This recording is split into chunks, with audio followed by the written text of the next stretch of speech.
Ինքը պետական դավաճանության հոդվածով իշխանափոխությունից հետո դատվելու է,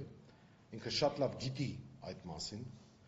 եւ դա է պատճառը, որ հիմա այսպիսի գործողություններ է իրականացնում։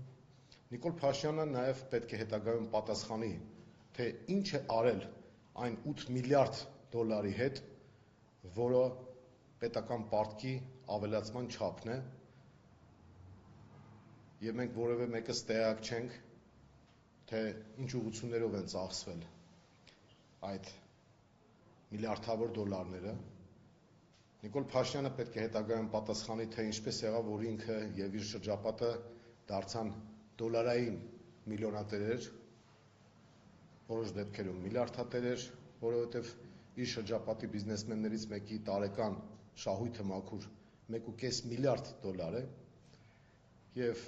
Նիկոլ Փաշինյանը պետք է պատասխանի, թե ինչու այսպես կոչված սահմանազատման եւ սահմանագծման աշխատանքների շրջանակներում Հայաստանը միակողմանի զիջումների գնաց Տավուշի մարզում եւ մենք բոլորս պետք է հասկանանք, թե